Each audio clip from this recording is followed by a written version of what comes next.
Good evening everyone and welcome to our channel. तो आज का क्लास स्टार्ट करते हैं। स्टार्ट करने से पहले सभी ज्वाइन कर जाइए, फिर स्टार्ट करते हैं, ठीक है? जल्दी से।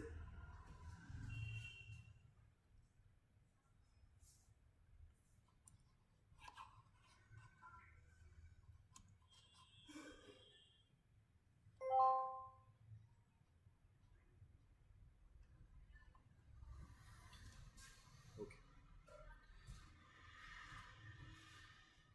तो ये पार्ट 2 है। इसका पहले पार्ट 1 मैंने लिंक डिस्क्रिप्शन में दे दिया है। जो भी स्टूडेंट्स हमारे क्लासेस के हैं उन्होंने शायद पहले भी ये क्लासेस देखा था, अटेंड किया था। जिन्होंने नहीं किया है तो वो भी ज्वाइन कर सकते हैं। बाहर वाले जो स्टूडेंट्स हैं हमारे, वो भी कर सकते हैं, ठीक है? तो ये लाइव क्लासेस हैं, कोई भी ज्वाइन कर सकता है और ये ओपन टू ऑल है। तो लास्ट क्लास में मैं माफ़ी मांगता हूँ कि थोड़ा सा टेक्निकल इश्यूज हो गए थे और हमारे क्लासेस थोड़ा सा वॉइस के वजह से थोड़े प्रॉब्लम्स आ गए थे, ठीक है? आई होप आज आपका क्लास जो है वो उसमें वॉइस क्लियर रहेगा। एक बार, साउंड बहुत कम है, एक मिनट, थोड़ा लो आ रहा है।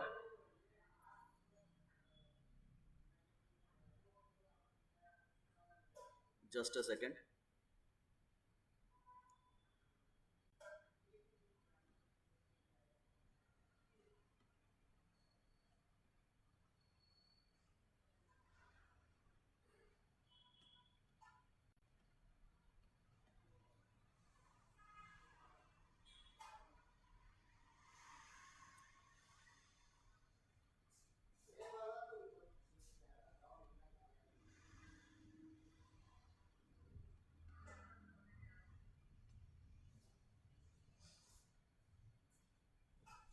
हेलो, अभी देखिए तो एक बार वॉइस क्लियर है? अभी बहुत लो आ रहा है क्या? आप डेस्कटॉप में रखा था। हम्म, हाँ, नहीं अभी देखिए, अभी साउंड ठीक है। एक बार मुझे बताइए साउंड क्लियर है? एक बार साउंड का बता दीजिए, उसके बाद हम लोग स्टार्ट करते हैं क्लास। फटाफट जल्दी से साउंड बता दीजिए। अभी साउंड ठीक है? साउंड ठीक है अभी? एक बार मुझे बता दीजिए।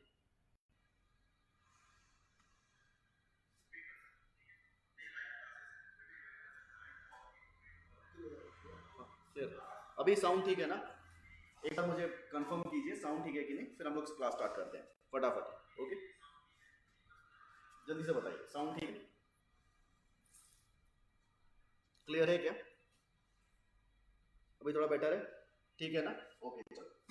नहीं अभी बेटर हो जाएगा। थोड़ा सा इशू हो गया था शायद। अभी मैं अभी देख के बताता हूँ। अभी एक बार मुझे बताइए कि साउंड क्लियर है कि नहीं, जल्दी से बताइए।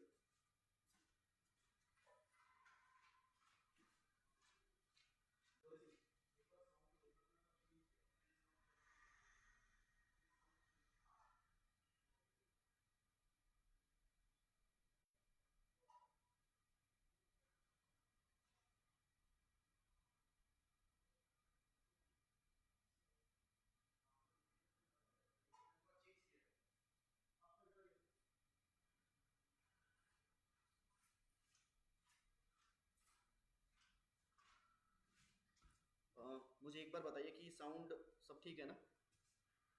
साउंड वापस कम हो गया? ओके, अब ठीक होगा शायद। एक बार मुझे कंफर्म कर दीजिए, फिर हम स्टार्ट करते हैं ना।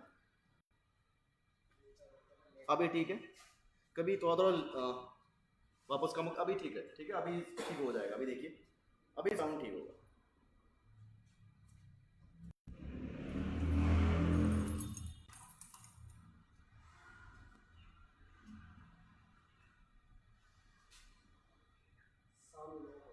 साउंड लो हो गया? अभी अभी देखो एक बार, अभी ठीक है? हाँ अभी ठीक है ना? चलो क्लास स्टार्ट करते हैं। ओके, तो साउंड आई होप अभी ठीक होगा और अभी तो प्रॉब्लम नहीं होगा। इको थोड़ा सा हो रहा है क्या? बहुत कम है? अभी ठीक है? चलो क्लास स्टार्ट करते हैं। क्लास स्टार्ट करने से पहले सभी स्टूडेंट्स को हमारे चैनल में वापस से एक बार फिर से सभी का स्वागत है। तो हमने ये स्टार्ट किया है सीरीज जिसमें हम करेंट अफेयर्स और साथ में जो हमारे सब्जेक्ट हैं जीके जीएस के, उनके हम एक चैप्टर वाइज या फिर आप कह सकते हैं कि सब्जेक्ट वाइज ही हम लोग लेके आएंगे। और ये सीरीज स्टार्ट कर दिया है ऑलरेडी। तो ये सेकेंड क्लास है। मंडे से आपका रेगुलर क्लास होगा करीब 8 to 8:30 PM के अराउंड, और इसी टाइम पे आपको क्या करवाएंगे हम लोग, जीके जीएस और करंट अफेयर्स के प्रैक्टिस करवाएंगे, ठीक है। तो प्रीवियस ईयर के प्रैक्टिस होगा, पीवाईक्यूज रहेंगे जिसमें कई सारे क्वेश्चंस होंगे। तो आज भी हम वही करेंगे, पहले हम करंट अफेयर्स जो भी रिमेनिंग करंट अफेयर्स हैं उनको कंप्लीट करवाएंगे, उसके बाद हम स्टार्ट करेंगे क्या, जीके जीएस के जो पीवाईक्यूज हैं उनका, ठीक है, उनका सेशन स्टार्ट करेंगे। तो आज ही स्टार्ट होगा।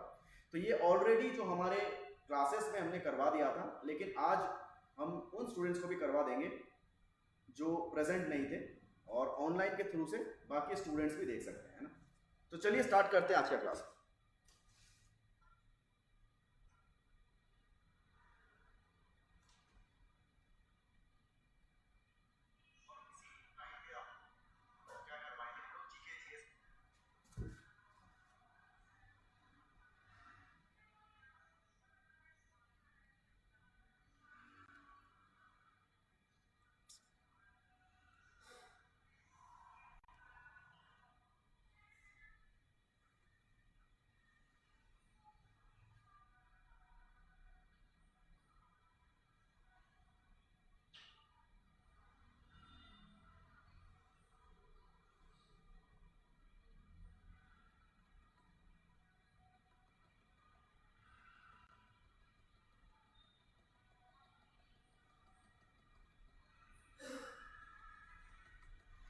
हेलो हेलो हेलो हेलो, ठीक है, चलो।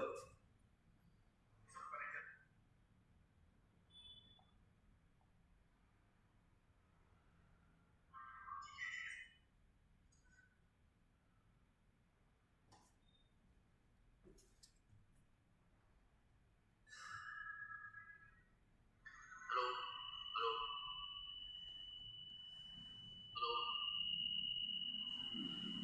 हेलो, ठीक है, चलो।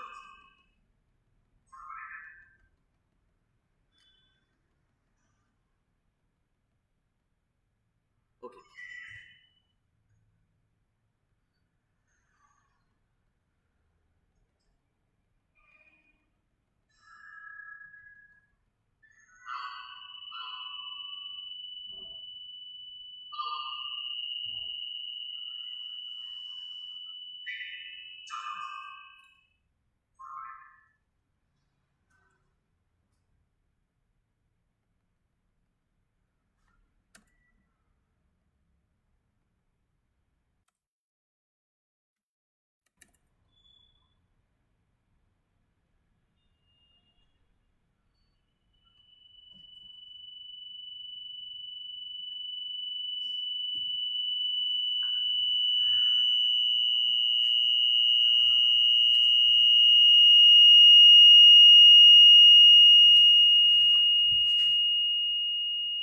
हेलो।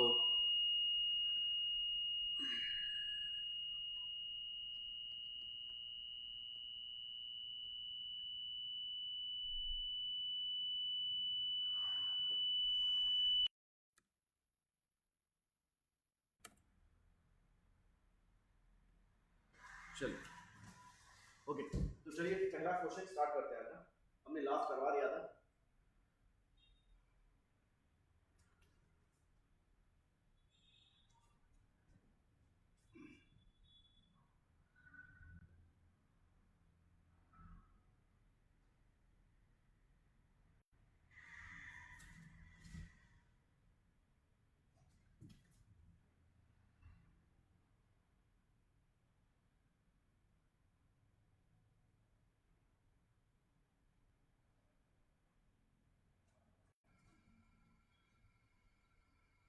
चलो,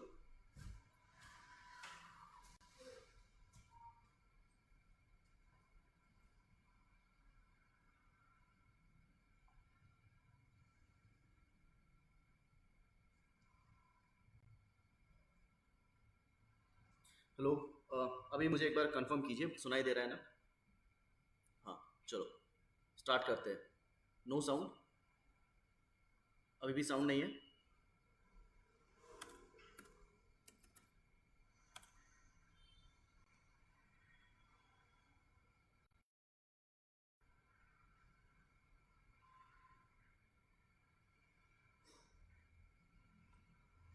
हाँ, हेलो हेलो, हाँ हेलो, सुनाई दे रहा है? ओके, चलो। तो पहला क्वेश्चन आज का, the indigenous Saksham anti drone grid launched by the Indian army was developed in collaboration with which company? Options, Bharat electronics limited Ghaziabad, Hindustan aeronautics limited, defence research and development organisation, या फिर option D, Tata advance system limited.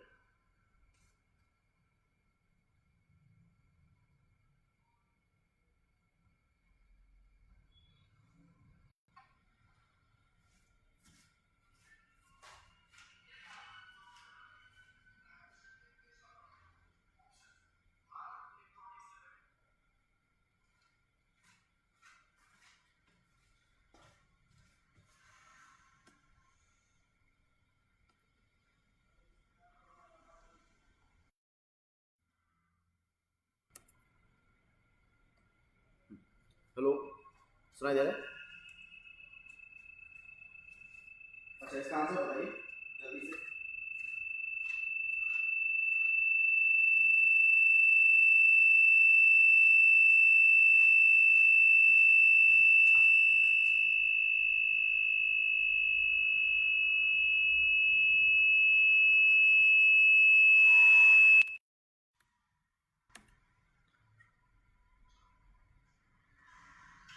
देखो अभी सुनाई दे, अभी देखो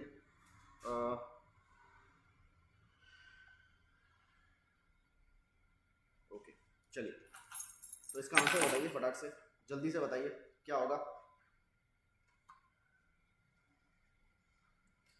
अच्छा देखिए, ये जो करेक्ट आंसर है, अगर मैं करेक्ट आंसर की बात करूं तो correct answer is, correct answer क्या होगा? The correct answer is Bharat electronics limited. ठीक है, तो सक्षम जो है वो एंटी ड्रोन उसने बनाया। एंटी ड्रोन मतलब अभी क्या हो जाता है कि आसपास के जितने भी सारे कंट्रीज हैं, चाहे आप पाकिस्तान को ले लो, चाइना के ले लो, बांग्लादेश को ले लो, श्रीलंका, जितने भी सारे हमारे नेबरिंग कंट्रीज है वो अभी हमारे ऊपर नजर रखे हुए हैं, तो इसीलिए उन्होंने ड्रोन सिस्टम स्टार्ट किया है। अभी ड्रोन्स का आना, ड्रोन से अटैक्स भी होते हैं, तो इसी वजह से क्या हो जाता है, लास्ट ईयर हमने ऑपरेशन चीता बाय इंडियन आर्मी स्टार्ट किया था, जिसमें ड्रोन्स को हमारे जो इंडियन ड्रोन्स हैं उनको एक्टिव किया गया था। ठीक है, लेकिन दूसरे जो दुश्मन हैं उनके भी जो ड्रोन्स को बचाना होगा, जैसे कि S-400 हुआ था, आपको याद होगा रशिया ने हमको S-400 दिया था, जो रिसेंटली हमारे सिंदूर ऑपरेशन हुआ था, वहां पर पाकिस्तान के जो मिसाइल्स थे उनको रोक दिया गया था। वो रडार में आ जाता है, रडार में आते ही वो रुक जाता है ना, तो यही यही जो काम है वो सक्षम करता है, और एंटी ड्रोन जो मतलब ये सिस्टम है, ये जो ड्रोन्स को, अटैक्स को बचा देता है। ठीक है, समझ में आ गया? तो ये है सक्षम, जो कि भारत इलेक्ट्रॉनिक्स लिमिटेड ने बनाया। ये मिनिस्ट्री ऑफ डिफेंस के अंडर में आता है, इसका हेडक्वार्टर जो है वो आपके बैंगलोर में है। ठीक है, कहां पर है? बैंगलोर में, इसको याद रखिए।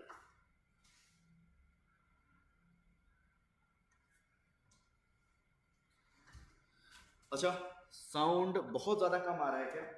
मुझे एक बार, बहुत कम आ रहा है,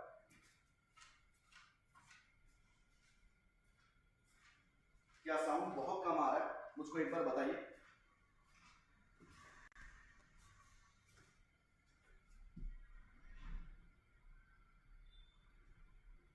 तो ये है हमारा एक्सपेरिमेंट, इसको देखिए एक बार, साउंड क्या बहुत कम आ रहा है?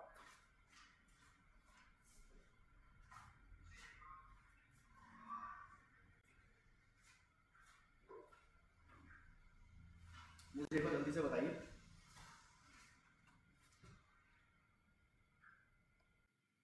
हेलो, अब सुनाई दे रहा है? क्लियर है? मुझे बताइए कि साउंड बहुत ज्यादा कम आ रहा है क्या?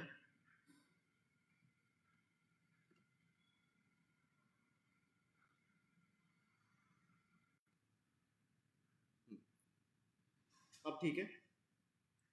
बहुत कम है? बहुत कम है क्या? इको थोड़ा हो रहा होगा ना?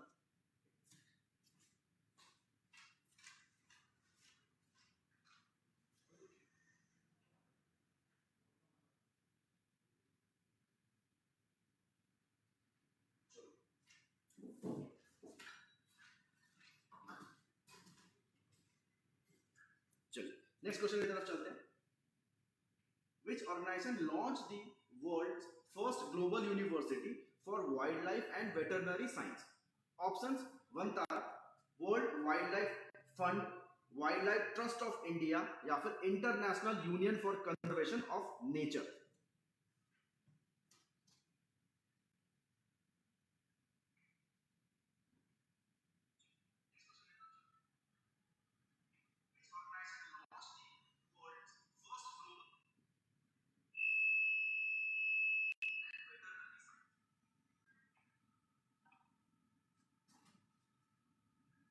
इसका आंसर बताइए जल्दी से।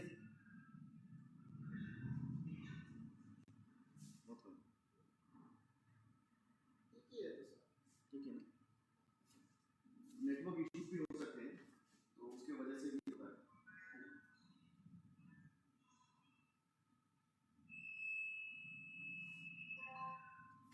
चलो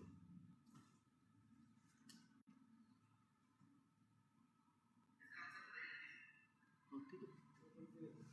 प्रोसेस में भी लिख रहा है। ठीक है सर, ठीक है सर, ओके।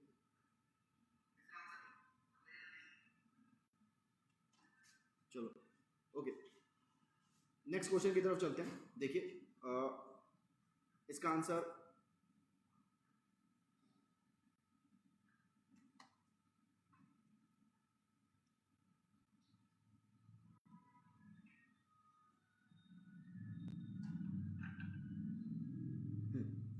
ए, हाँ the correct answer is option A.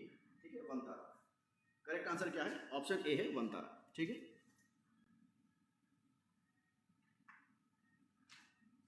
देखिए वनतारा जो है बेसिकली ये क्या है, रिजर्व मतलब कंजर्वेशन बनाया गया है। ये रिलायंस डिजिटल ने बनाया। मैं आपको फोटो दिखाता हूँ ना, पहले पिक्चर्स दिखाता हूँ। तो ये है आपका वनतारा, ठीक है, जो कि किसने बनाया है? रिलायंस डिजिटल जो कंपनी है, ब्रांड है, उसने बनाया है ये। ठीक है, इसमें अराउंड आपके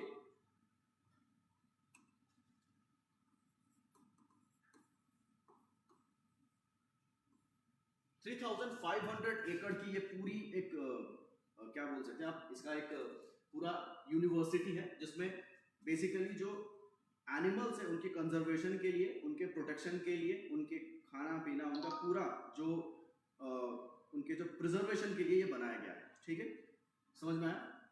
और ये कहाँ पर है? गुजरात में, जमुनानगर में। इसको याद रखिएगा। ठीक है, by Anant Ambani, founded by Anant Ambani. इसको याद रखिए। ठीक है, क्लियर है? दूसरा चीज याद रखिएगा, इसमें ना करीब 1,50,000 एनिमल्स इसमें है। कितने? 1,50,000। और साथ में करीब 2,000 स्पीसीज हैं इसके एनिमल्स के। कितने? 2,000 स्पीसीज हैं। तो इसको प्रिजर्व करना और कंजर्व करना, वेटरनरी जो स्पेशलिस्ट है वो यहाँ पर है। कैसे एनिमल्स को, स्पेशली जो हमारे टाइगर्स हैं, उनको रिजर्व करना है, वही काम ये कर रहा है। ठीक है, इसको याद रखिए, इंपॉर्टेंट है।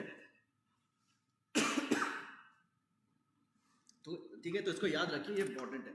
ऐसे क्वेश्चन ज्यादा इंपॉर्टेंट है।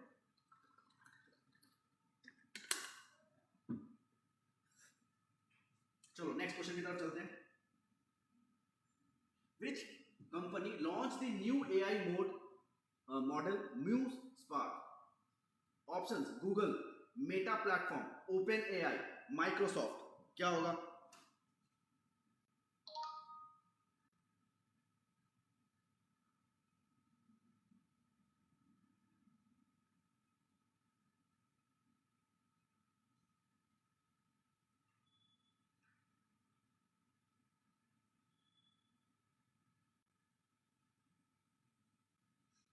करेक्ट आंसर बताइए क्या होगा? न्यू स्पार्क, ये क्या है? करेक्ट आंसर जल्दी से बताइए। ए, अच्छा। The correct answer is option B. ठीक है, ये मेटा प्लेटफॉर्म ने बनाया। ठीक है, ये मेटा प्लेटफॉर्म ने बनाया। मेटा प्लेटफॉर्म किसका है? बेसिकली फेसबुक, है ना, मार्क जुकरबर्ग का है।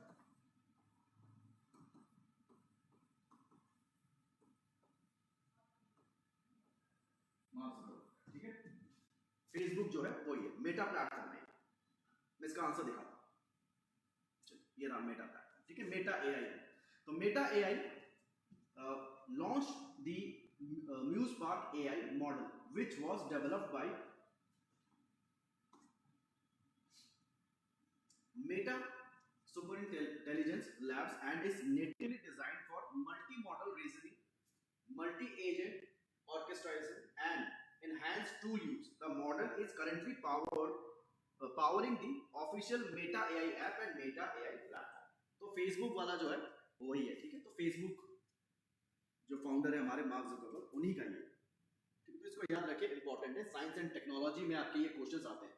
नेक्स्ट क्वेश्चन की तरफ बढ़ते हैं। Which country is the host of international shooting sport federation ISSF junior world cup 2028?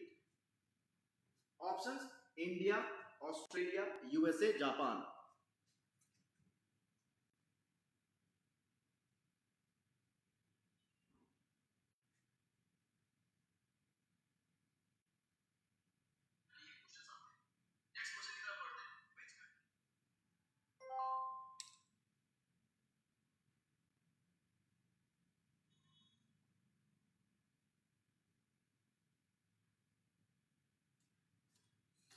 जल्दी से बताइए इसका आंसर क्या होगा।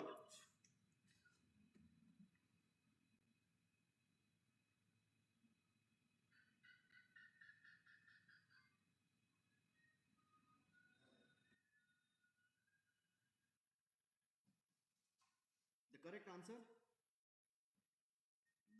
आंसर क्या है? जापान। ओके, बाकी लोग, बाकी क्या बोल रहे हैं? जापान, जापान, अच्छा, बाकी जल्दी से बताइए। जापान या ऑस्ट्रेलिया? ओके, जापान ऑस्ट्रेलिया, कई स्टूडेंट्स जापान ऑस्ट्रेलिया बोल रहे हैं। बाकी मैं हट जाता हूँ। चलिए, पहले एक बार आप ट्राई कीजिए, ठीक है। आप ट्राई कीजिए, उसके बाद मैं आंसर बताता हूँ। पहले एक बार आप ट्राई कीजिए। आई नो साउंड का थोड़ा इशू हो रहा है। मैं कोशिश तो कर रहा हूँ पूरा कि साउंड की प्रॉब्लम्स ना हो। चलिए, तो करेक्ट आंसर क्या होगा? देखो, इस बार जो है आपका कहाँ पर हो रहा है? The correct answer is India में हो रहा है, ठीक है। देखिए, मतलब इंटरनेशनल जो स्पोर्ट्स वर्ल्ड कप है, शूटिंग फेडरेशन जो है, ये लास्ट 2020 2025 में इंडिया में ही हुआ था, ठीक है। इंडिया में ही हुआ था, न्यू दिल्ली में हुआ था। तो इस बार भी न्यू दिल्ली में ही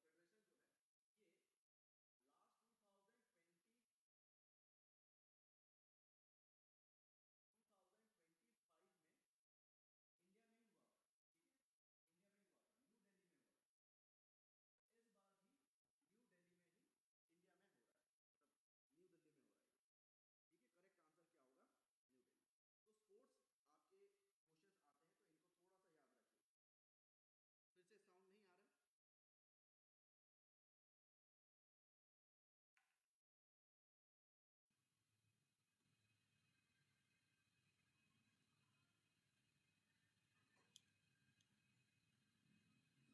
से साउंड नहीं आ रहा है? फिर साउंड गायब हो गया, क्या टेक्निकल इशू हो रहा है? पता नहीं क्या हो रहा है। अब ठीक है, देखिए तो अब साउंड आ रहा है।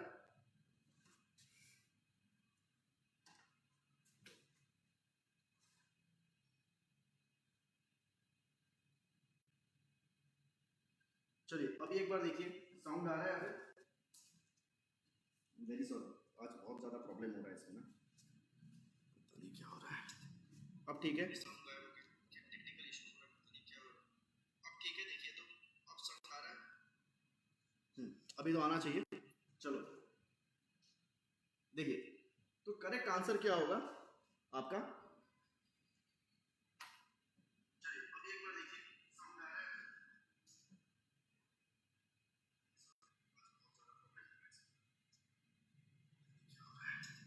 अब ठीक है, साउंड गायब हो गया, क्या टेक्निकल इशू हो रहा है? पता नहीं क्या हो रहा है। अब ठीक है, देखिए तो अब साउंड आ रहा है। ओके, चलो, अभी तो आना चाहिए। अभी देखो, इसका करेक्ट आंसर इंडिया है। मैंने आपसे बताया कि इंडिया में लास्ट ईयर 2025 में भी आपका ये इंडिया में ही ऑर्गेनाइज किया गया था, न्यू दिल्ली में, ठीक है, 2025 में। तो इसको याद रखिएगा, इंपॉर्टेंट है क्वेश्चन। क्लियर? चलो, आगे बढ़ते हैं, है ना, आगे बढ़ते हैं। India will host the 2028 ISSF Junior World Championship in New Delhi.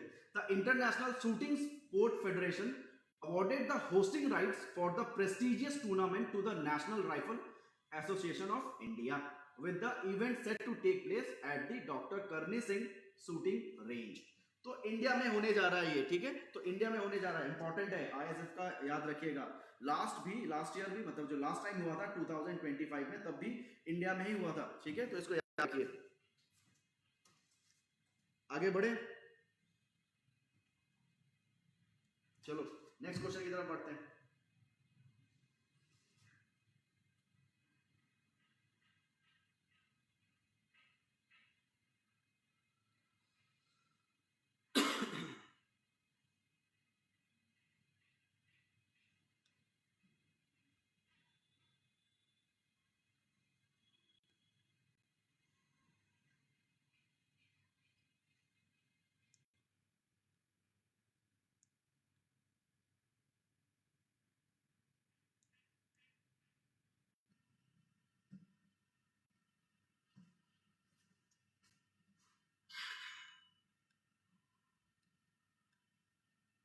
चलो आगे बढ़ते हैं ना। Who has become the first BJP chief minister of Bihar? Options सम्राट चौधरी, नीतीश कुमार, सुशील कुमार मोदी या जितेन राम मांझी। क्या होगा आंसर इसका, बताइए जल्दी से।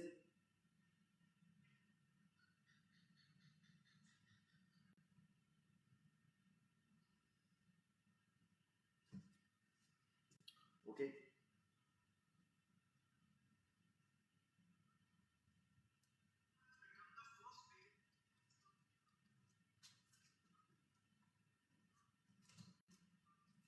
चलो the correct answer is, correct answer क्या होगा इसका? द करेक्ट आंसर इज सम्राट चौधरी, ठीक है, Samrat Chaudhary is the correct answer. Clear है, तो सम्राट चौधरी इसका करेक्ट आंसर है। तो रिसेंटली नीतीश कुमार की जगह पर अभी सम्राट चौधरी बिहार के सीएम बने हैं, तो इसको याद रखिएगा, ठीक है, इंपॉर्टेंट है। तो Samrat Chaudhary set to become Bihar CM after Nitish Kumar exit, तो ऑलरेडी बन चुका है ना, आ चुका है वो। चलो next, which region is strategically important for Iran US tension due to oil shipping routes? बहुत इंपॉर्टेंट है ये क्वेश्चन, इसको याद रखिए, ध्यान से इसको पढ़िएगा, ठीक है। ऑप्शंस क्या है? Panama canal, strait of Hormuz, Suez canal, Bering strait. क्या होगा इसका आंसर, जल्दी से। इसको थोड़ा सा एक्सप्लेन भी करेंगे, क्योंकि आपके जो ज्योग्राफी है ना, मतलब जो इंटरनेशनल ज्योग्राफी जो आ जाता है इसमें, ठीक है, वर्ल्ड ज्योग्राफी जो है आपका, वर्ल्ड जियो भी बहुत इंपॉर्टेंट है। लास्ट ईयर भी आपको जो ग्रासलैंड्स है उनसे रिलेटेड क्वेश्चंस आए थे, तो इसीलिए इसको याद रखना होगा, ठीक है। तो इसको मैं थोड़ा एक्सप्लेन करूंगा, फिलहाल के लिए पहले आप आंसर बताइए, उसके बाद हम लोग इसको एक्सप्लेन करते हैं, ठीक है। चलो देखिए इसका करेक्ट आंसर क्या होगा, जल्दी से बताइए क्या होगा इसका करेक्ट आंसर। अरे ये तो बहुत इंपॉर्टेंट है, इसका तो आंसर आपको देना होगा। रिसेंटली बहुत प्रॉब्लम्स चल रहे हैं हमारे, जो कई सारे जो रिसेंटली गैसेस, मतलब सिलेंडर, एलपीजी या फिर आपके पेट्रोलियम के रिगार्डिंग जो भी प्रॉब्लम्स हो रहे थे, इसी की तो वजह से हो रहा है।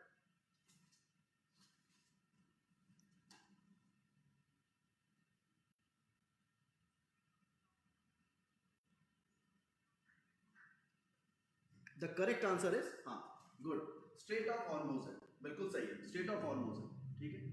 तो बीच में जो ईरान और यूएसए के बीच में टेंशन चल रहा है, और ये पूरे वर्ल्ड में टेंशन चल रहा है, वो इसी की वजह से, स्ट्रेट ऑफ हॉर्मोज, ठीक है, इसको याद रखिए। चलो इसको थोड़ा सा एक्सप्लेन करते हैं पहले, है ना। हाँ चलो आगे बढ़े। देखो स्ट्रेट ऑफ हॉर्मोज जो है ना, वो ईरान और यूएई के बीच में एक छोटा सा एरिया है, बहुत छोटा सा एरिया, लेकिन ये स्ट्रेट इतना इंपॉर्टेंट है कि वर्ल्ड का 20% जो हमारा क्रूड ऑयल है, वर्ल्ड का जो 20% क्रूड ऑयल है वो यहीं से पास करता है, जिसमें इंडिया, जापान, चाइना, ये सारे क्या करते हैं, एक्सपोर्ट इंपोर्ट करते हैं। ये बहुत छोटा सा 3 किलोमीटर इतना कुछ होगा, ज़्यादा मतलब वाइड स्प्रेड नहीं है, ज़्यादा लंबा नहीं है, ठीक है, लेकिन ये इतना इंपॉर्टेंट है, इतना स्ट्रैटेजिक पॉइंट है कि यहाँ से आपको पास करना ही होगा।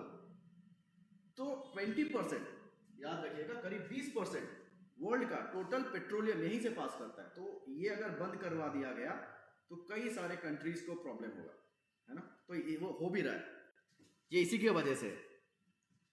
ठीक है, समझ में आ गया? समझ में आया? तो इसको याद रखिएगा, हॉर्मोन्स को करीब 20 मिलियन बैरल, है ना, करीब 20 मिलियन बैरल पर डे, हर दिन इतना जो तेल है, क्रूड ऑयल है, और आपका जो लिक्विफाइड नेचुरल गैस है, एलएनजी है, तो crude oil and LNG, liquefied natural gas, ये सारे पास होते हैं हर दिन। तो आप समझ सकते हैं कितना इंपॉर्टेंट है। ठीक है, समझ में आ गया? चलो, तो इसका आंसर आप देखते हैं, ये रहा वो पिक्चर, आप देख सकते हैं यहाँ पर। आई होप आपको, हाँ, स्ट्रेट ऑफ हॉर्मोन्स, करेक्ट। तो ये रहा वो स्ट्रेट ऑफ हॉर्मोन्स, ये। ठीक है, पर्शियन गल्फ, अरेबियन सी, देखो वहां से कनेक्ट हो रहा है। तो भारत के लिए तो प्रॉब्लम ये अरेबियन सी है, तो यहां से जाना पड़ता है। अगर ये ब्लॉक कर दिया गया तो प्रॉब्लम हो जाएगा। तो ये प्रॉब्लम्स हमें अभी देखने को मिल रही है ना, ये बहुत बड़ी प्रॉब्लम है।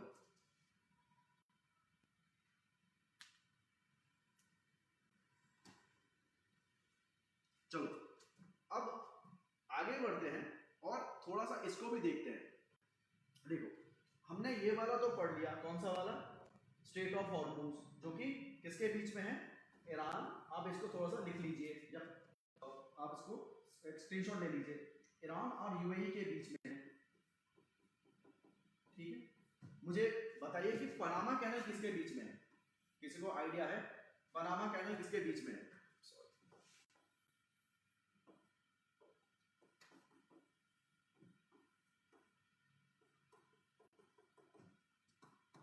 कोई बता सकता है पनामा कैनल किसके बीच में है? मुझे इसका आंसर बताइए। पनामा कैनल कौन से कंट्रीज के बीच में है, या कौन से ओशंस के बीच में है?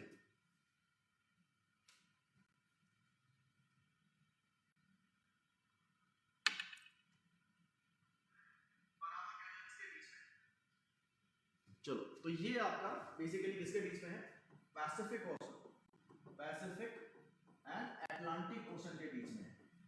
ठीक है, अटलांटिक ओशन के बीच में है पनामा कैनल। इसको भी याद रखिएगा, ठीक है, क्योंकि आपके क्वेश्चंस आते हैं जिसमें वर्ल्ड ज्योग्राफी के क्वेश्चन आते हैं ना। लास्ट ईयर ग्रासलैंड से क्वेश्चन आए थे, तो इसको याद रखिए। सुएज कैनल के बारे में बताइए, सुएज कैनल, इसके बारे में बताइए, क्या होगा इसका? ये भी बहुत इंपॉर्टेंट है, ये भी क्वेश्चन में आ चुका है। Mediterranean,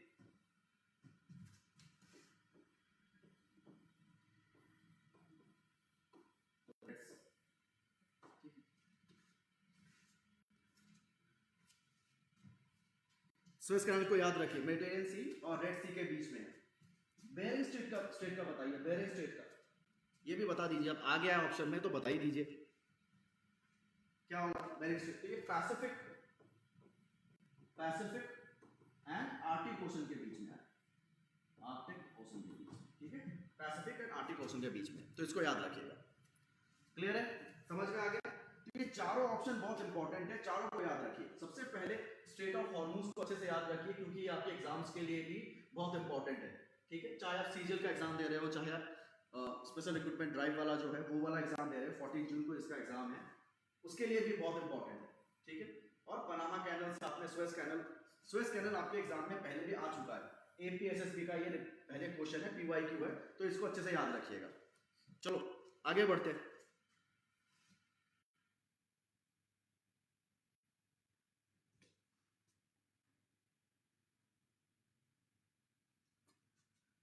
next question, which country is hosting the ICC cricket world cup 2027? Option Australia, New Zealand, India, Sri Lanka, south Africa, Zimbabwe, Namibia, या फिर ऑप्शन डी इंग्लैंड। क्या होगा इसका आंसर? इसका आंसर बताइए जल्दी से। हाँ, इसका आंसर बताइए।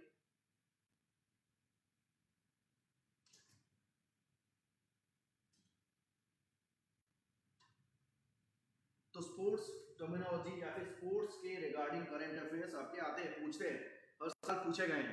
है ना। तो इसको याद रखिए। एक करंट अफेयर्स आपका स्पोर्ट्स टर्मिनोलॉजी, जैसे कि आगा खान कप लास्ट ईयर पूछा गया था, ऐसे करके कुछ कुछ स्पोर्ट्स के बारे में पूछा जाता है, साथ में करंट अफेयर्स हो तो पूछते हैं, ठीक है। खेलो इंडिया यूथ गेम्स या खेलो इंडिया गेम्स, या फिर आपके विंटर ओलंपिक्स, समर ओलंपिक्स, ये सारे ओलंपिक्स के बारे में पूछता है, या फिर आपके क्रिकेट टूर्नामेंट्स के बारे में पूछा जाता है। तो इसको याद रखिए, ठीक है। लास्ट टाइम में मैंने आपको एक क्वेश्चन करवाया था जो रिसेंटली ऑस्ट्रेलियन ओपन के रिगार्डिंग था, लास्ट वीडियो में मैंने वो बता दिया है, तो उसको याद रखिए, ठीक है। देख लेते। फिलहाल के लिए वाला आंसर बताइए, क्या होगा? क्रिकेट वर्ल्ड कप कहाँ हो रहा है? सी। ओके, चलो, हाँ, करेक्ट आंसर है सी। साउथ अफ्रीका, जिम्बाब्वे और नामीबिया, यहां पर हो रहा है, ठीक है। Correct answer C. जिन्होंने सी आंसर बोला है बिल्कुल सही है, सी आंसर बिल्कुल, ठीक है। तो कहां पर हो रहा है देख सकते हैं आप यहां पर कि अफ्रीका में जिम्बाब्वे और नामीबिया, यहां पर 2027 का ICC men's cricket world cup हो रहा है, ठीक है, जो कि ऑफिशियली पेज में भी उन्होंने मेंशन किया है, तो इसको भी आप देख सकते हैं। क्लियर, आगे बढ़ते हैं। हाँ, ये क्वेश्चन अभी बहुत इंपॉर्टेंट है, और रिसेंटली ये एक दो दिन पहले हमारे भी इंस्टीट्यूट में घटना घटी है। हमारे मैम के साथ हमारे एक फैकल्टी, इंग्लिश फैकल्टी, उनके रिलेटिव्स के बहुत लोगों को पता ही होगा, न्यूज़ में भी आया था। असम में एक घटना घटा गुवाहाटी में, ठीक है, तो उसके रिगार्डिंग है। अभी देखो क्या हो जाता है कि भारत में हर साल करीब 2 लाख के ऊपर रोड एक्सीडेंट से लोग मारे जाते हैं। तो 2 लाख अप्रोक्सीमेटली, करीब 1.88 लाख, तो करीब वही हम मान के चलते हैं कि 2 लाख के आसपास, तो 2 लाख के आसपास लोगों की मौत हो जाना रोड एक्सीडेंट से, ये छोटी बात नहीं है। तो सरकार ने, मतलब सुप्रीम कोर्ट ने ये एक नया जारी किया कि भाई हमारा जो रोड सेफ्टी है वो एक प्राइम कंसर्न है। आज हम रोड कनेक्टिविटी के लिए आगे बढ़ रहे हैं, इंडिया भी बहुत आगे बढ़ रहा है, लेकिन ये जो कनेक्टिविटी है, इंडिया 4th लार्जेस्ट है मोस्ट प्रोबेबली, तो हमें रोड सेफ्टी को भी देखना होगा। तो इसीलिए कोर्ट ने रिसेंटली इसी साल अप्रैल में एक नया रूल लॉन्च किया है, और उसके अकॉर्डिंगली इसको क्या बोला है? फंडामेंटल राइट बोला है। तो इसको अच्छे से याद रखिएगा। देखिए question, the right to safe road travel was recognized under which article of the constitution? Options: article 14, article 19, article 21, article 32।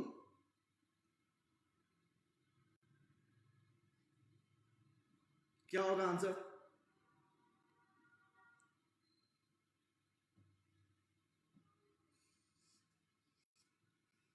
C. Okay, answer C, जब ठीक है, चलो, आर्टिकल 21 करेक्ट है, बिल्कुल सही। देखो आर्टिकल 21 जो आपका राइट टू लाइफ है, फंडामेंटल राइट में, राइट टू लाइफ में इसको ऐड किया गया है, और बोला गया है कि क्या है? Right to safe road travel अब एक फंडामेंटल राइट है, और ये हमारा अधिकार है, मौलिक अधिकार है, संवैधानिक अधिकार है कि हम ये क्वेश्चन उठाए सरकार से कि रास्ते क्यों सही नहीं है, ठीक है। तो रास्तों का जो रोड्स है उनकी कनेक्टिविटी तो ठीक है, पर कंस्ट्रक्शंस जो भी हो रहे हैं वो फॉल्टी हो रहे हैं, बहुत जगह पर पॉटहोल्स या फिर गड्ढे पड़े रहते हैं, तो ऐसे में कई सारे एक्सीडेंट्स होने के भी खतरा है। बारिश के टाइम पे सड़क ही निकल जाती है, ऐसा क्यों? ठीक है, तो इसी वजह से इसको ऐड किया गया। इंपॉर्टेंट है ऐसे क्वेश्चन, बहुत अच्छे से इसको याद रखिए। नहीं 32 नहीं होगा, 32 आपका तो रेट जुरिस्डिक्शन है ना, आपका रेट है, तो ये तो नहीं होगा। चलो आगे बढ़ते हैं। देखो, right to safe and motorable roads part of fundamental right to life under article 21 Supreme Court. ठीक है, समझ में आया?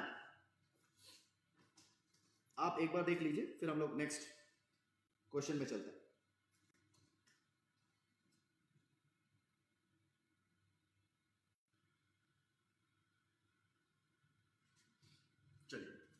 क्वेश्चन क्या है, which organisation added new global geoparks in 2026? Options WHO, IMF, UNESCO, UNEP। आप पहले इसका आंसर बता दीजिए, आंसर कोशिश कीजिए, सभी ट्राई कीजिए, उसके बाद मैं आपको इसको एक्सप्लेन करूंगा। बाकी चारों भी एक्सप्लेन करना है। अभी आपको मैंने जैसे बताया sports terminology, science and technology, exercises, military exercises important है, वैसे ही इंटरनेशनल ऑर्गेनाइजेशन 3 से 4 क्वेश्चन हर साल हर एक एग्जाम में आते हैं, तो ये भी बहुत इंपॉर्टेंट है, इसको भी हम एक्सप्लेन करेंगे। तो पहले आंसर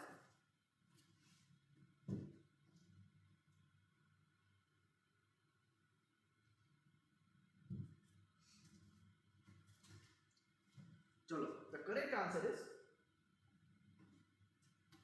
यूनेस्को। देखो यूनेस्को ने रिसेंटली क्या किया है, ग्लोबल जियो पार्क्स बनाए हैं, ठीक है। तो रिसेंटली 12 कंट्रीज में जियो पार्क्स बनाए हैं। ये जो जियो पार्क जो है वो बहुत इंपॉर्टेंट है हमारे डे टू डे लाइफ के लिए, क्योंकि आप देख सकते हैं कि हर दिन गर्मी बढ़ती जा रही है, इवन पहाड़ भी अभी सेफ नहीं है ना। बहुत जगहों पर जैसे अमेजोन में हो गया, ऑस्ट्रेलिया में हो गया, कई जगहों पर जंगल में आग लगी है, वाइल्ड फायर्स हुए हैं, जिसके वजह से हमारे इकोसिस्टम में बहुत बड़ा इम्पैक्ट पड़ा। तो इससे बाहर निकलने का एक इम्पॉर्टेंट और सबसे अच्छा जो ऑप्शन है वो है प्लांटिंग ट्रीज, और अपने जो पार्क्स को बनाना, उसको हाईलाइट करना। तो सरकार का ये रिस्पॉन्सिबिलिटी है, इंडिविजुअल कंट्री की, और साथ में जो इंटरनेशनल ऑर्गेनाइजेशन है जैसे यूनेस्को हो गया, जैसे कि UNEP हो गया, यूनाइटेड नेशन एनवायरमेंट प्रोग्राम, इन दोनों का भी बहुत इंपॉर्टेंस है कि भाई ये लोग आगे बढ़े और हर जगह पर ऐसे पार्क्स बनाए ताकि एनवायरमेंट सेफ हो, है ना, ग्लोबल वार्मिंग को कम कर सके। साथ ही में स्टूडेंट्स को बता सके पेड़ों के बारे में और एनवायरमेंट के बारे में, सस्टेनेबल डेवलपमेंट के बारे में, कि किस तरीके से हमें डेवलप भी करना है, ग्रोथ एंड डेवलपमेंट भी चाहिए, पर जंगल को साफ करके आप कभी आगे नहीं बढ़ सकते, ठीक है। तो ये सारे हैं जियो पार्क, समझ में आ गया। आगे बढ़ते हैं थोड़ा सा, पहले हम लोग इसको एक्सप्लेनेशन देख लेते हैं एक बार। तो ये था, मैंने ऐड कर दिया है, जैसे ही खत्म हो जाएगा मैं PDF आपको ग्रुप में भेज दूंगा, ठीक है, देख लीजिए।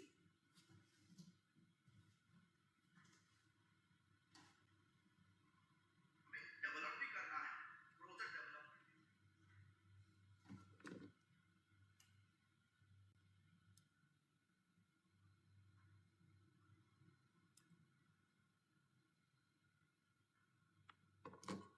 हेलो,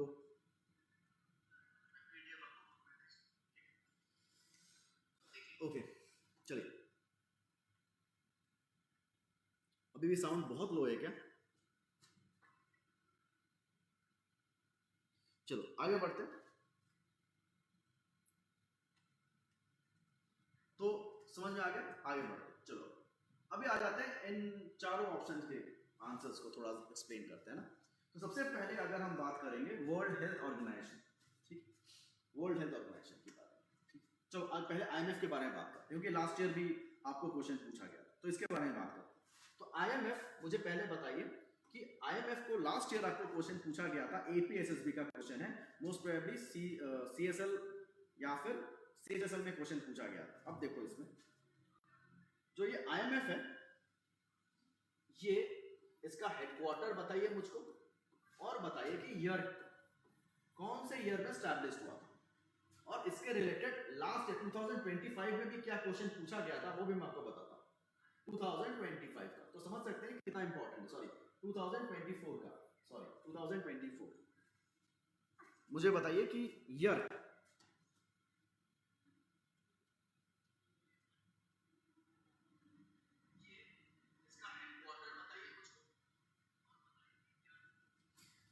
IMF का हेडक्वार्टर क्या है, कहाँ है, जल्दी से बताइए।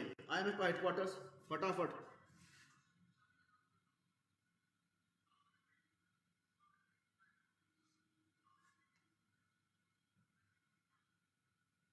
जल्दी देखो, IMF का जो हेडक्वार्टर कहां पर है,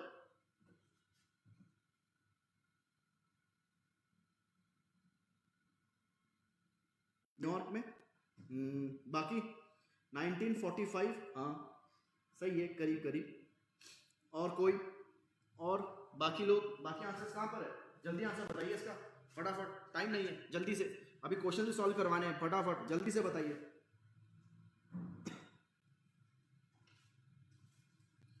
देखो अगर हम बात करें कि हेडक्वार्टर्स जो है ये वॉशिंगटन डीसी में है ना, ये वॉशिंगटन डीसी में है, और वैसे ही वर्ल्ड बैंक का भी सेम है। अगर हम बात करें वर्ल्ड बैंक वो भी सेम है। अब 2024 में क्वेश्चन पूछा गया था जिसमें बताया गया है कि ब्रेटन वुड्स, क्या नाम है, ब्रेटन वुड्स कॉन्फ्रेंस हुआ था, और उस कॉन्फ्रेंस के कब हुआ था, 1944 में, और उसके अकॉर्डिंगली आईएमएफ बना है। ठीक है, तो ईयर 1944 में ये कॉन्फ्रेंस हुआ, केम इनटू एग्जिस्टेंस 1945 में।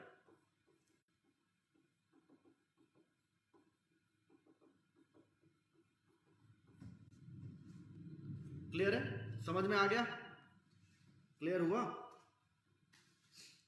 अच्छा चलो अभी वर्ल्ड हेल्थ ऑर्गेनाइजेशन का बताइए, इसका हेडक्वार्टर कहां पर है, तो इसका हेडक्वार्टर कहां होगा, जल्दी से बताइए। तो ये क्या है, जेनेवा में है, जेनेवा है ना, हेडक्वार्टर कहां पर है, जेनेवा में। ईयर कौन सा है, 1948 में, जेनेवा स्विट्जरलैंड में। ठीक है, 1948 में। ठीक है, मुझको यूनेस्को का बता सकते हैं कोई, यूनेस्को, यूनेस्को तो बहुत बार पूछा गया है, यूनेस्को तो बहुत बार पूछा गया है, तो देखो यूनेस्को का बताइए फटाफट, जल्दी से, जल्दी से बताइए यूनेस्को का हेडक्वार्टर बताइए। हेडक्वार्टर पूछा गया है, हेडक्वार्टर ही बताइए मुझको। अगर ईयर याद है तो ईयर भी बता सकते हैं, जल्दी से फटाफट बताइए।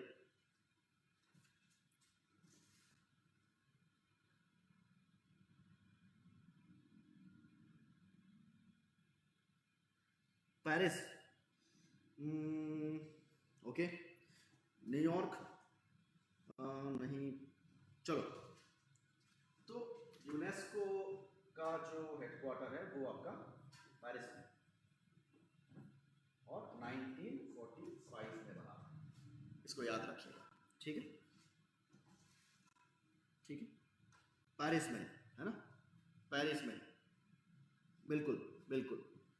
लास्ट यूएनईपी, ये भी क्या है, यूनाइटेड नेशन, जैसे मैंने पहले बताया, यूनाइटेड नेशन एजुकेशनल आपका क्या एनवायरनमेंट प्रोग्राम है। ठीक है, यूनाइटेड नेशन एनवायरनमेंट प्रोग्राम है, तो ये कहां पर है, इसका हेडक्वार्टर कहां पर है, और ईयर कौन सा है, तो ईयर जो है 1972 में बना था। ये एनवायरनमेंट प्रोग्राम है, एनवायरनमेंट के लिए करता है। ठीक है, यूनाइटेड नेशन एनवायरनमेंट प्रोग्राम, और ये इसका हेडक्वार्टर्स कहां पर है, नायरोबी में है, कीनिया में, नायरोबी में है, कीनिया। ठीक है, कीनिया में, नायरोबी में। इसको भी अच्छे से याद रखिए, ये भी बहुत इंपॉर्टेंट है। जितने भी आपको इंटरनेशनल ऑर्गेनाइजेशन है, मैंने जो हमारे क्लासेस के स्टूडेंट्स हैं मैंने भेज दिया है ना, उनको देखिए, अगर नहीं मिला मुझे मैसेज कीजिए, मैं फिर भेज दूंगा ग्रुप में। इसका पूरा एक चार्ट मैंने बना के भेज दिया आपको, पूरा डिटेल्स। हाँ बिल्कुल, ठीक है, करो, बिल्कुल सही है। चलो आगे बढ़ते हैं नेक्स्ट क्वेश्चन की तरफ।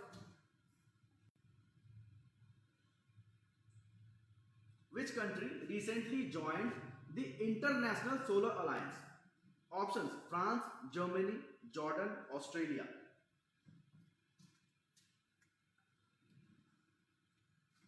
हाँ, केनिया में, बिल्कुल। आगे बढ़ते हैं, चलो जल्दी से।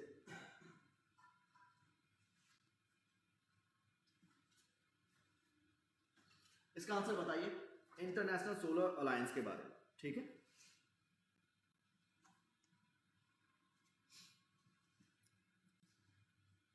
क्या होगा आंसर, जल्दी से बताइए, जल्दी से इसका आंसर बताइए फटाफट, मुझे जल्दी से बताइए क्या होगा इसका आंसर। जॉर्डन, ओके, और कोई, और कोई, सी, जॉर्डन, ठीक है, और कोई, सी, ठीक है, और चलो देखो अभी अगर मैं बात करूं कि करेक्ट आंसर है वो जॉर्डन है, लेकिन इसमें ना आपको दो चीजें याद रखनी है। कौन सी कौन सी, तो करेक्ट आंसर जॉर्डन है, बिल्कुल सही है, लेकिन ये 2025 में, ठीक है, ये 2025 में, इसको याद रखिएगा। ठीक है, ये मिडल ईस्ट, जॉर्डन जो वो मिडल ईस्ट की कंट्री है, जॉर्डन 2025 में ये बना था पार्ट। 2026 का क्वेश्चन, अगर पूछ ले भाई 2026 में इंटरनेशनल सोलर अलायंस का कौन सा न्यूएस्ट मेंबर है, तो आंसर होगा अंगोला। अंगोला जो है वो अफ्रीकन कंट्रीज है, अफ्रीकन, ठीक है, अफ्रीकन कंट्रीज है अंगोला। 2026 में इसी साल ज्वाइन किया। तो थोड़ा सा क्वेश्चन को देख लीजिएगा, ठीक है। 2025 में जॉर्डन, 2026 में अंगोला। ये वेस्ट आपका क्या है, वेस्ट एशियन कंट्रीज है, और ये आपका कौन सा है, सॉरी मिडिल ईस्ट की कंट्रीज है, और ये कौन सा है आपका अफ्रीकन कंट्री है, ठीक है। समझ में आ गया। अब ये क्वेश्चन इतना इंपॉर्टेंट क्यों है, मैंने क्यों बोला कि ये क्वेश्चन इंपॉर्टेंट है। देखो इंटरनेशनल सोलर अलायंस जो है वो बेसिकली काम क्या करता है, जो हमारे ग्लोबल वार्मिंग बढ़ रही है तो इस सोलर को कैसे टेक्नोलॉजी को यूज करके एनर्जी में कन्वर्ट कर सके।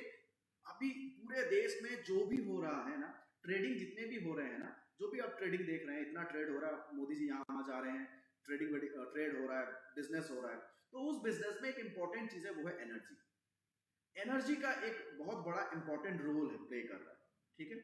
उसमें सोलर एनर्जी का बहुत इंपॉर्टेंट रोल है, क्लियर। अब क्या हो जाता है, ये चीज मैंने आपको इंडो ताइवान का एक गुजरात में बनाया गया है, आपको बताया था मैंने लास्ट क्लास में, मैंने आपको डिटेल्स में करंट अफेयर्स का बताया था, ठीक है। तो ये सारी चीजें हमारे देश में हो रहा है ना। अब क्या हो जाता है, ये जो सोलर अलायंस है ना, इंटरनेशनल सोलर अलायंस, इसका जो हेडक्वार्टर्स है ये इंडिया में है। तो इंडिया पहली एक मतलब आईएसए जो है इंटरनेशनल सोलर अलायंस, ये पहला एक इंटरनेशनल ऑर्गेनाइजेशन है जो इंडिया में इसका हेडक्वार्टर्स है। इसीलिए ये क्वेश्चन इंपॉर्टेंट है। कहां पर है ये, गुरुग्राम में है, गुड़गांव गुरुग्राम में है, कहां पर, हरियाणा में। तो इसीलिए ये इतना इंपॉर्टेंट क्वेश्चन है और इसीलिए मैंने इसको इंक्लूड किया है, इसको याद रखिए। हाँ हट जाता हूं मैं हट जाता हूं, आप स्क्रीनशॉट ले लीजिए।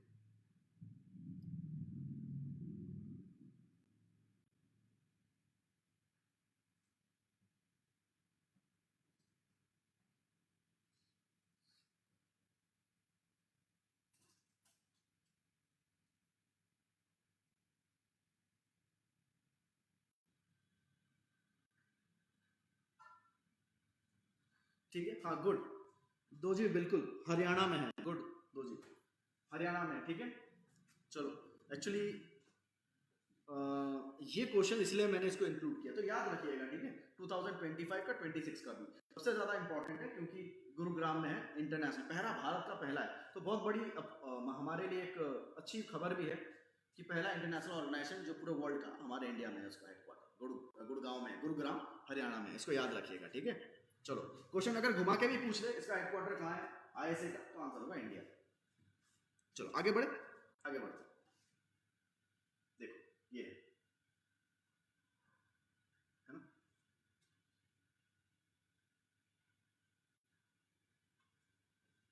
ठीक है। देखो पिक्चर्स भी डाल दिए क्योंकि हमारे क्लास के स्टूडेंट्स बोलते हैं कि सर पिक्चर्स नहीं है, मजा नहीं आ रहा है, पिक्चर्स डाल के रखें, देखो अच्छे से पिक्चर्स देखते रहिए।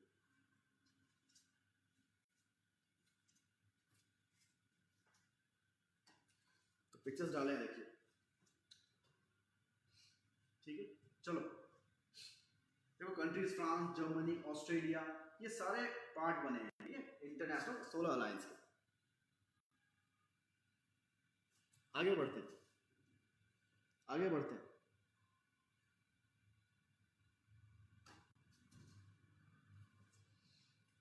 Which organization has launched the quantum processor Willow? Options: Amazon, Meta, Google, Microsoft. पहले आंसर जल्दी से आंसर, क्या होगा आंसर, जल्दी जल्दी आंसर बताइए, टाइम नहीं है, जल्दी आंसर बताइए।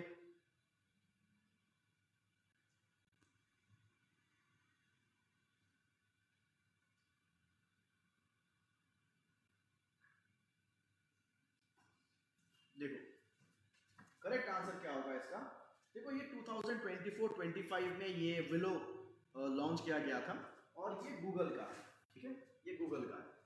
ये क्वांटम प्रोसेसर है और क्वांटम मतलब जो इसकी जो स्पीड है बहुत फास्ट है, ताकि ये जितने भी टफ और जितने भी कॉम्प्लिकेटेड जो प्रॉब्लम्स हैं, मतलब कैलकुलेशंस हैं, उनको वो बहुत इजीली और बहुत नैनो सेकेंड्स में ये कंप्लीट कर देता है।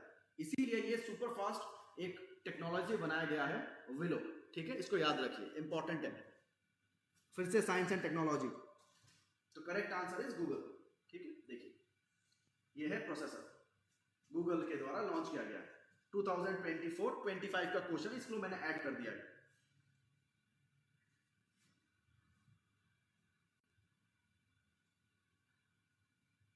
क्लियर, देखा, आगे बढ़े, चलो फिर से exercise. Recently India conducted a major naval exercise Varuna with which country? Options USA, France, Japan, Australia. क्या होगा आंसर, जल्दी से बताइए इसका answer.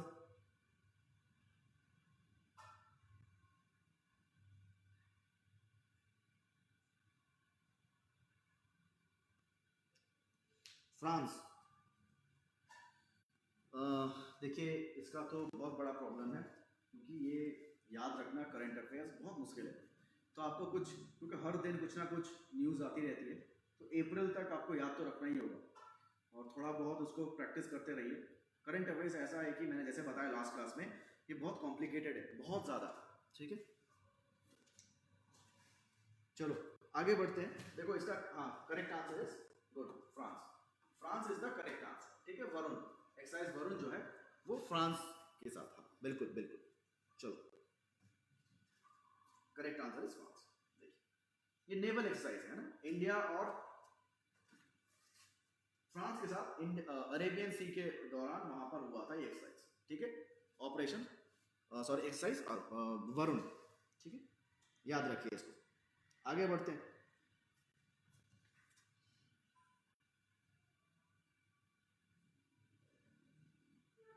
Which heritage site from India has been recently included in the World Monument Watch List 2025? Option: Kaziranga National Park, Taj Mahal, Ajanta Ellora, historic buildings along the Musi River.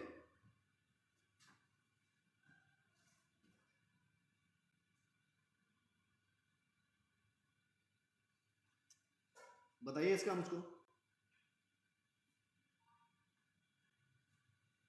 Correct answer क्या होगा इसका, बताइए जल्दी से।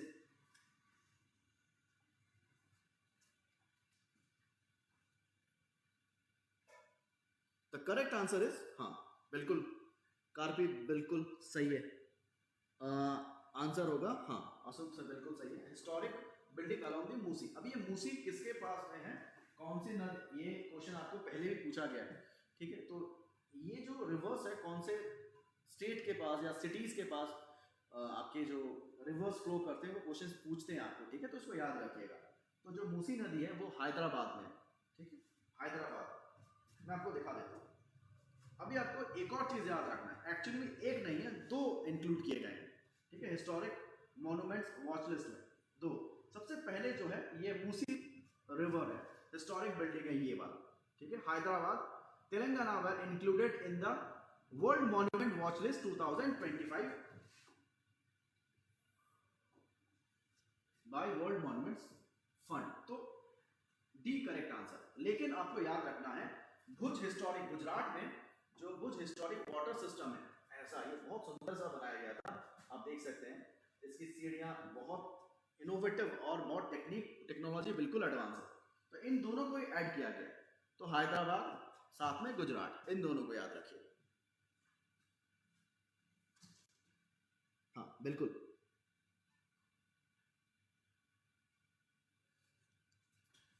D है correct answer. ठीक है, आगे बढ़े, चलो।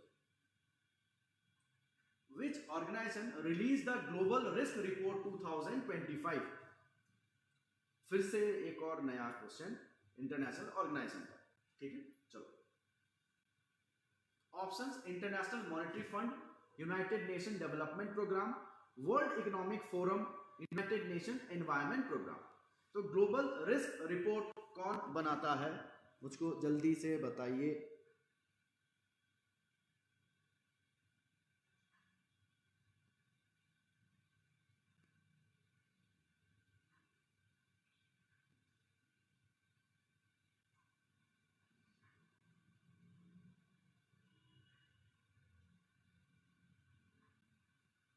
थोड़ा सा और बाकी है, थोड़ा सा और, जस्ट वेट कीजिए।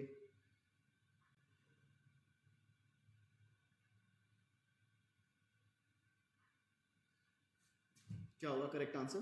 करेक्ट आंसर इज, हाँ बिल्कुल सही, करेक्ट आंसर होगा ऑप्शन सी, बिल्कुल, वर्ल्ड इकोनॉमिक फोरम। इसको याद रखिएगा, ठीक है। देखो मैंने कल आपको बताया था वर्ल्ड इकोनॉमिक फोरम के अकॉर्डिंगली भारत जो है वो क्या है आपका 6th लार्जेस्ट इकोनॉमी में आ जाता है, ठीक है। और करीब 4.15 ट्रिलियन हमारी जो इकोनॉमी है, तो इसको याद रखिएगा, बहुत इंपॉर्टेंट है। तो हमारी रैंकिंग क्या है according to world economic forum? 6।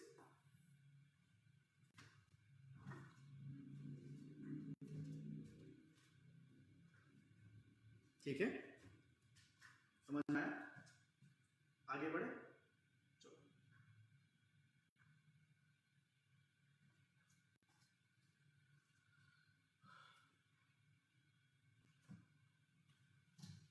आगे बढ़ते हैं।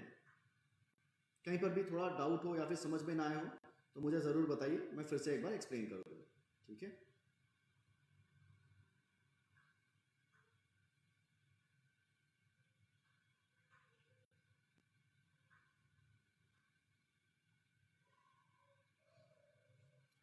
चलो आगे बढ़ते हैं। Which Indian naval ship INS participated in the 4th edition of multinational exercise La Perouse? Option INS Surat, INS Kolkata, INS Mumbai, INS Vikrant. इसका आंसर बताइए जल्दी से।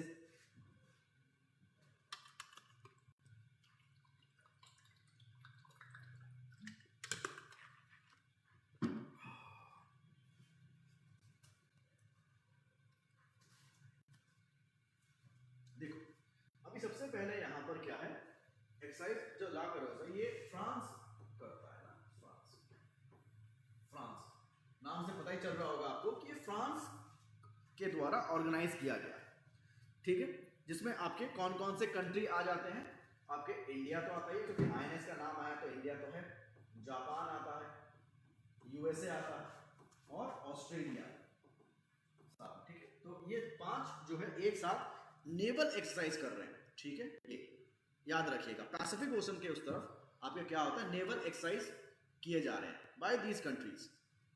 अब इसमें इंडिया ने भी पार्टिसिपेट किया है, तो इंडिया ने पार्टिसिपेट किया, कौन सा शिप जो है वो गया था, ये क्वेश्चन पूछा जाता है कौन सा शिप, तो आंसर होगा आईएनएस मुंबई। हाँ INS Mumbai, option C, C answer होगा बिल्कुल, ठीक है। नहीं विक्रांत नहीं, आईएनएस मुंबई है, ठीक है। आगे बढ़ते देखिए,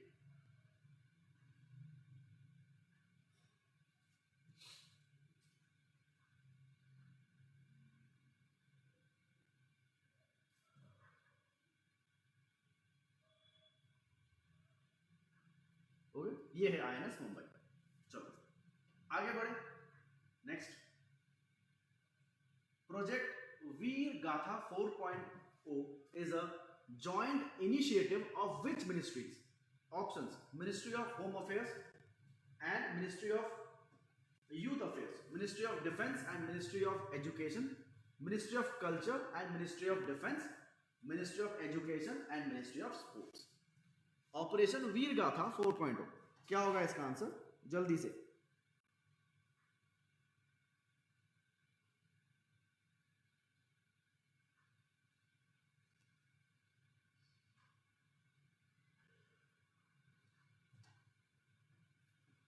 The correct answer is, बताइए।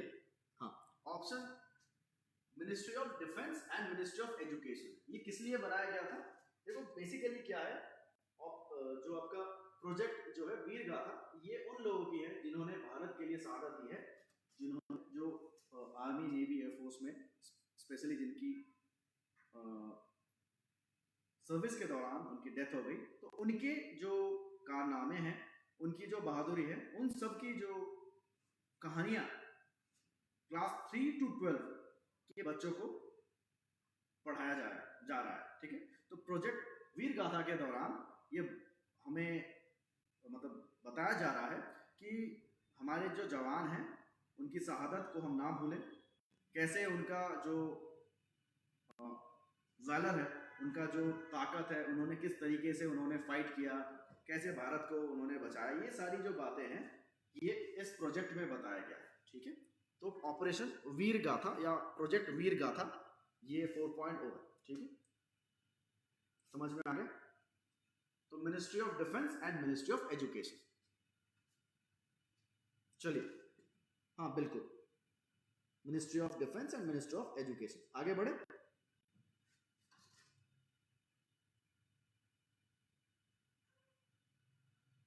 Which of the following is the best description of Nag Mk2 missile? Options: it is a land variant of a short range submarine launched ballistic missile. It is the third generation anti-tank fire and forget guided missile.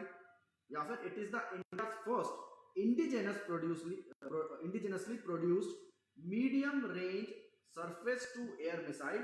या फिर option D none of the above। तो नाग Mk2 missile ये क्या है, यही पूछा गया, इसके बारे में क्या होगा आंसर, जल्दी से बताइए फटाफट, टाइम नहीं है।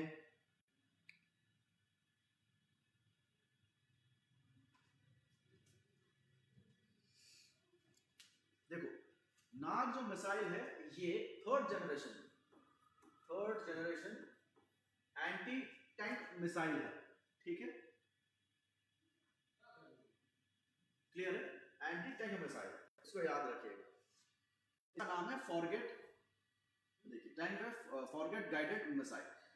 अब क्या हो जाता है कि जब भी हम मिसाइल लॉन्च करते हैं ना, कोई भी मिसाइल लॉन्च करते हैं तो उसको गाइडेंस की जरूरत पड़ती है, लेकिन ये शॉर्ट रेंज है, एंटी टैंक मिसाइल है। ये क्या करता है, एक बार लॉन्च हो जाने के बाद इसको कोई भी इंस्ट्रक्शंस देने की जरूरत नहीं है, तो फायर एंड फॉरगेट है ये मिसाइल बोला जाता है। ठीक है, समझ में आ गया? चलो, तो option B is the correct answer.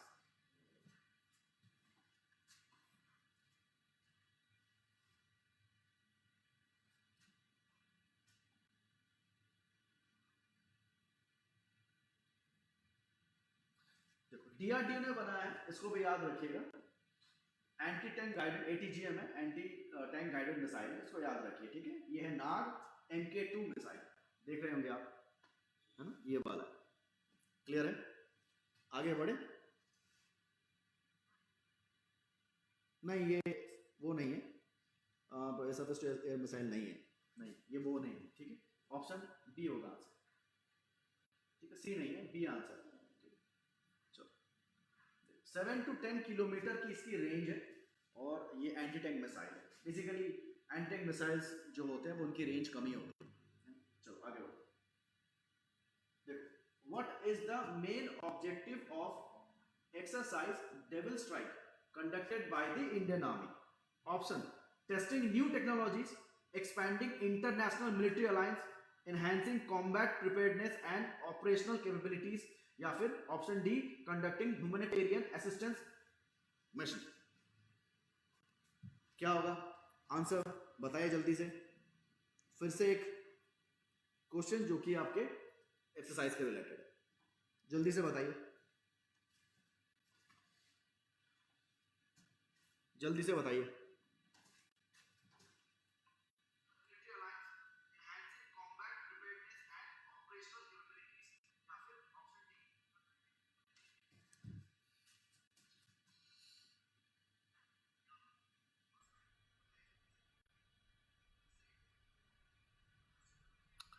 बाकी भी आंसर देते रहिए।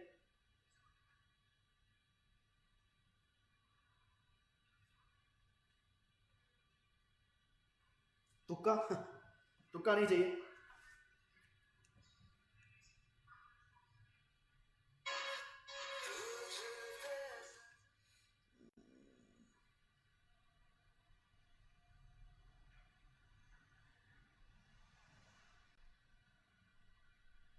फटाफट क्या होगा इसका आंसर। देखो, अभी हम करेक्ट आंसर बताते हैं, चलिए देखिए। तुक्का नहीं चाहिए। चलो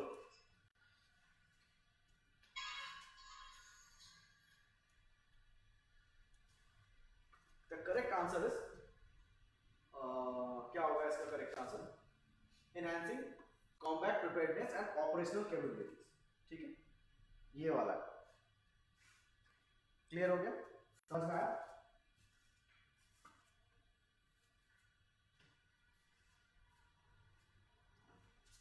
अभी देखो इसमें आपको याद रखना है ये इंडियन आर्मी प्लस एयरफोर्स का ये क्या है आपका कॉम्बैट है। ठीक है, इसमें क्या हो जाता है कि कभी कभी हमें जरूरत पड़ती है कि इंडियन आर्मी जो आपने देखा होगा पैरासूट जो रेजिमेंट है वो जंप करती है ना, स्पेशल फोर्सेस भी है जिसमें वो एयरफोर्स की हेल्प लेके वो जंप करती है ना, चुपके से जाती है और फिर दुश्मन के जो अपने रिसेंटली उड़ी वाला जो मूवी देखा होगा उसमें भी वही हुआ था।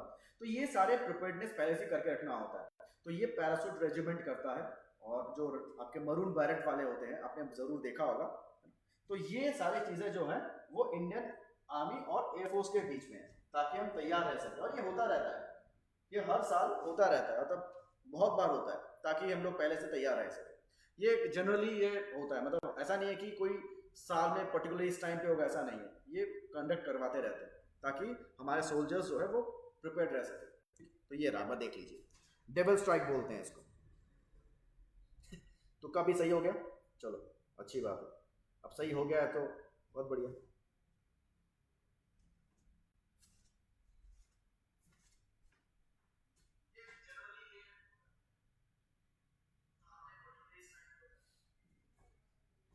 थोड़ा साउंड का इशू हो गया, अदरवाइज तो बिल्कुल सही था। चलिए आगे बढ़ते हैं नेक्स्ट क्वेश्चन की तरफ। इसको देखिए जल्दी से।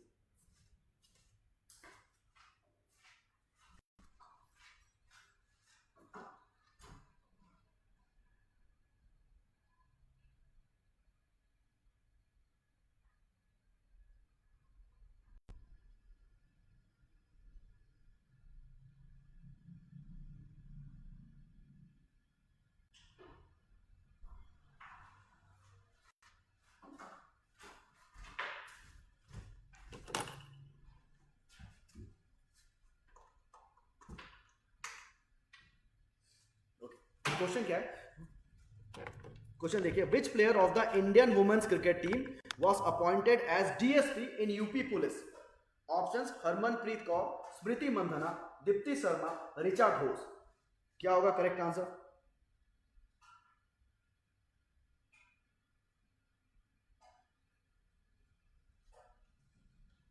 क्या होगा इसका करेक्ट आंसर? जल्दी से बताइए।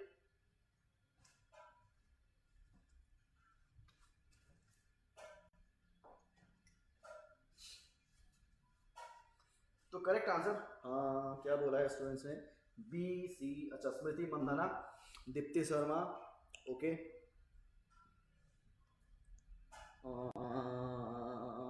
करेक्ट आंसर हो गया दीप्ति शर्मा होगा। ठीक है, लेकिन आपको अगर बताऊं तो अभी ऋचा घोष भी है ना, ये भी रिसेंटली इन्होंने भी, इनको भी मिला है, तो मैं आपको दिखा देता हूँ। तो ये रहा, चलो, तो ये तो हमारे जो सेंटर में है वो तो दीप्ति शर्मा है, इनको डीएसपी का रैंक हमें मिला है इनको। साथ ही में आपको जो रिसेंटली हमारे जो बंगाल में ऋचा घोष है जो कि रिसेंटली इंडियन वुमेन्स टीम जीती है ना वर्ल्ड कप, तो उसके लिए उनको भी मिला है। ठीक है, और साथ में आपको ये भी याद रखना है कि जो मोहम्मद सिराज है उनको भी ये मिला है। ठीक है, ये तीनों ही इंपॉर्टेंट है, तीनों ही इंपॉर्टेंट है, तो तीनों को ही मिला है, तो तीनों को याद रखिए थोड़ा सा।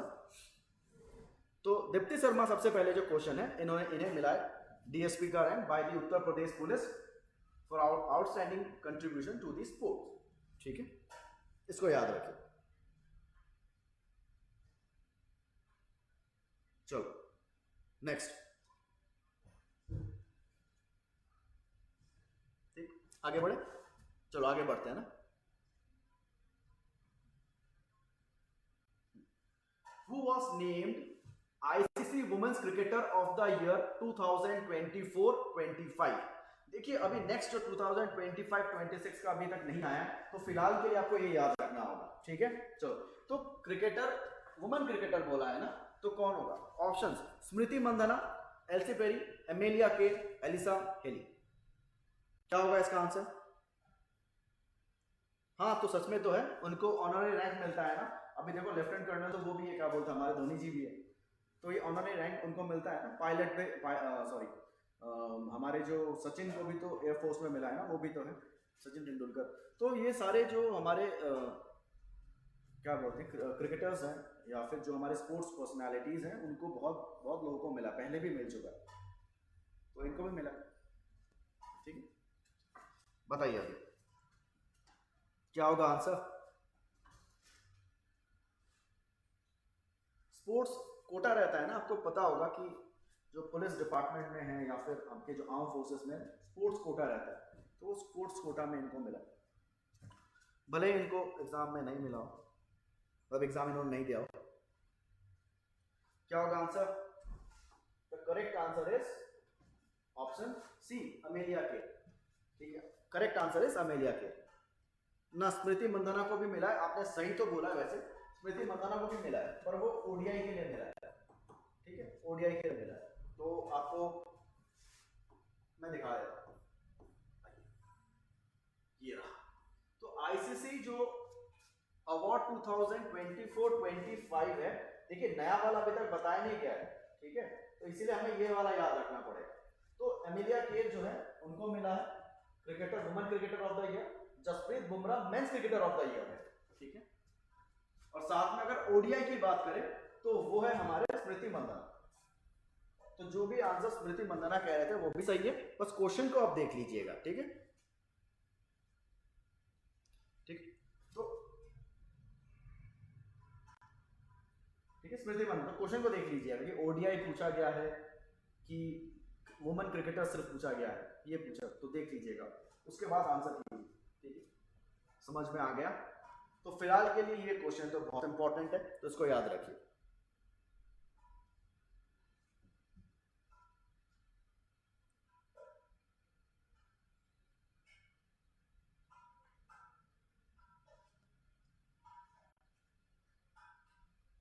चलो आगे बढ़ते हैं। When is Indian Coast Guard Raising Day celebrated every year? Options: 1st February, 31st January, 30th January या फिर 2nd February। क्या होगा आंसर? Indian coast guard raising day, जल्दी से, ये लास्ट है आपका मोस्ट प्रोबेबली।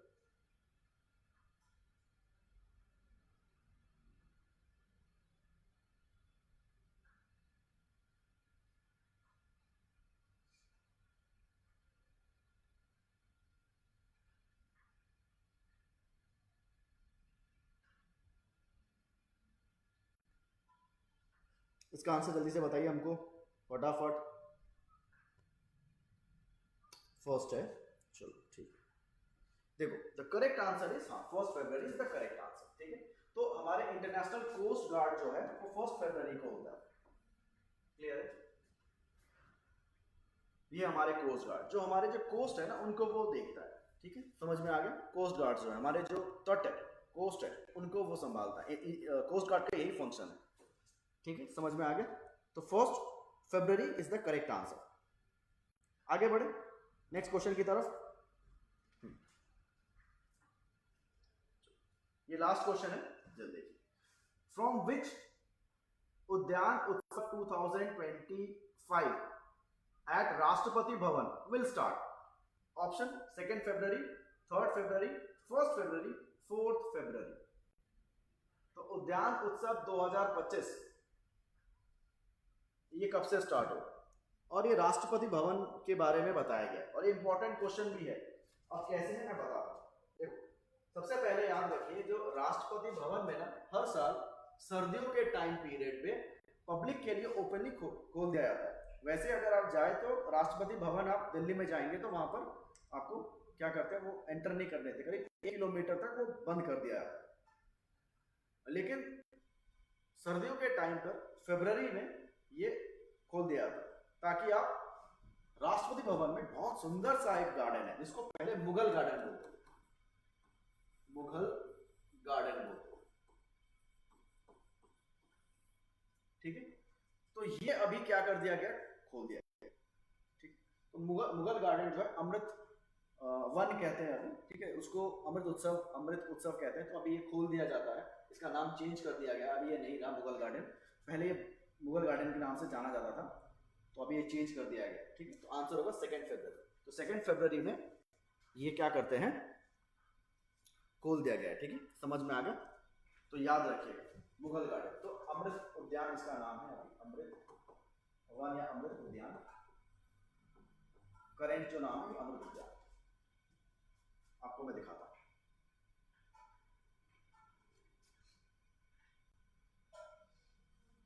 बेसिकली क्या होता है, यहाँ पर फ्लावर्स है, कई सारे फ्लावर्स है, कई स्पीसीज है फ्लावर्स के, उन सारे फ्लावर्स का एक ऐसे रखा जाता है, हर साल ही खोला जाता है पब्लिक के लिए, पब्लिक देखती है, घूमती है यहाँ पर।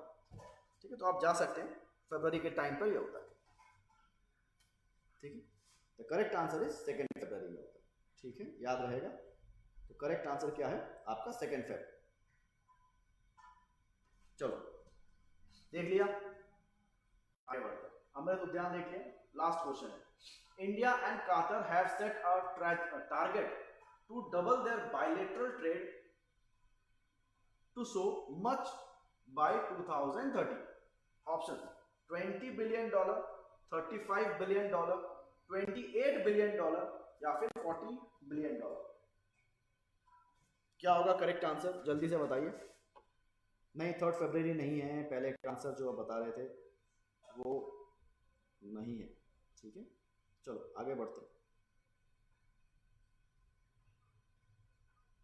जल्दी जल्दी जल्दी इसका आंसर बताइए मुझको। The correct answer is $28 billion. ठीक है, $28 billion is the correct answer.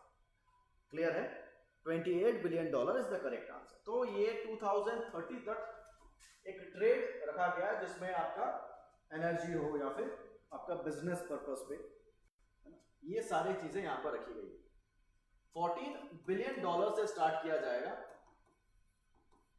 और 28 बिलियन तक 2030 तक इस पे क्या है, फॉरेन डायरेक्ट इन्वेस्टमेंट्स होंगे, हमारे देश में क्या इन्वेस्ट किए जाएंगे। तो ये है आपका एक इंपॉर्टेंट क्वेश्चन है। ठीक है, तो इसको भी याद रखिए। नहीं, आंसर इज $28 बिलियन।